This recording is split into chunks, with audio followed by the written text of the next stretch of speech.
Hey guys, Zeus here. Season 9 is about a month away, and what could be considered one of the most important patches, the first patch of the season 9.1 has focused mostly on buffing ADCs.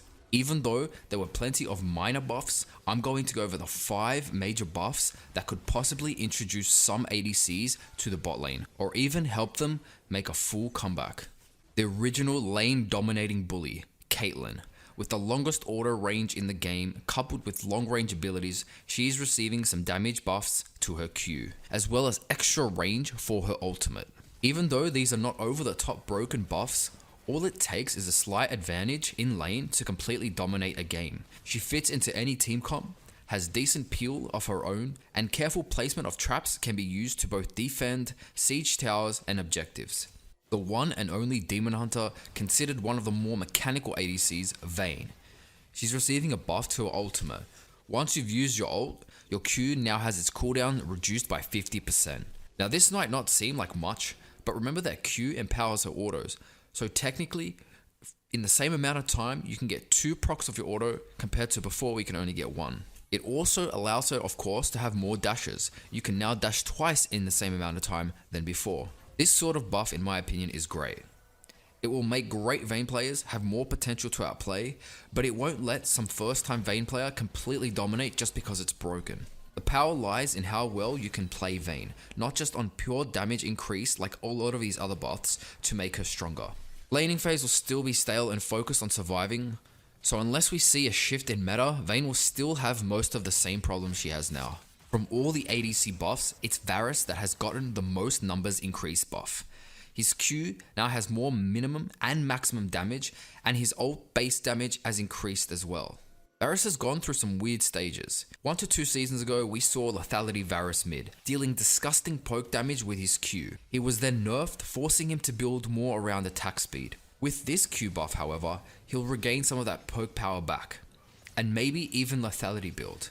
His ult buff will give him the edge in those 2v2 bot lanes early on, potentially making him a pick for Season 9. Now, even though this was a smaller buff, Sivir received a Q buff, rewarding players for hitting more than one champion with her Q. Of course, as said in the patch notes, you can see that this is one of those dream situations where all the enemies are lined up, and if you can hit a Q, you're going to do so much damage in a teamfight, it could literally be a game changer. Now, in lane, I guess, and in most other situations when, you haven't got 5 enemies stacked, 5 in a row, this might be small. However, I feel that Sivir was never really far from outside of this meta. She's probably just under the Lucian, MF, Jhin, and Kai'Sa tier, and this small buff may just give her the edge she needs. She fits into most team comps, and her spell shield, her E, has always been an option to counter most hard CC enemy comps that are going to threaten you in game. And the biggest buff of all, a whopping 0.25 seconds extra root for Xayah. Just kidding, of course. For the last champ, we're going to go with Trist. A champ with an insane late game in a meta with almost no late game, Trist is receiving buffs to her E. Lots of potential kill threat from fights now in bot lane, and decent 1v1 potential, as long as her E is up.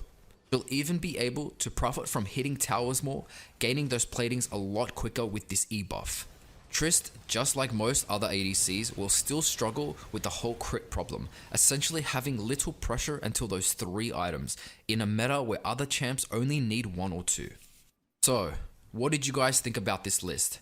So that was the 5 top champs that I think will have the biggest potential to maybe come back into the meta. But since we're going over ADC changes, let me just go through quickly the rest of the ADC changes. Ashe's Hulk Shot now grants an assist on enemy champions that it reveals. However, it only grants the assist if they weren't already seen. Now to me, this isn't a big buff at all, but I guess I could say it's better than nothing. Assist will grant you maybe, 50 to 100 gold at most, so this isn't going to be game changing, but it's still one of those reasons that can make Ashe a little bit more of a choice. Corki got a small increase in damage to his R. In the last 2 seasons, hasn't really been considered an ADC. In fact, he was more of a mid laner, and at one point he was completely dominating mid. Will this R do much? I don't think so. It's not enough to really grant the power that he once had.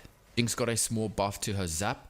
Her cast time is actually a little bit faster now as she gains attack speed. So you can go for a little combo. Maybe you can just auto attack 3 times when you're in your machine gun mode, and then proc your zap, and it will be a little bit harder to dodge because of the decrease in cast time. Callista is a bit of an interesting one here because she got a few base damage buffs. So her AD is increased per level, also her flat AD, her attack speed is increased, and her Q does more damage. However, the AD she gains from her W, from her Oath Swarm, is now less.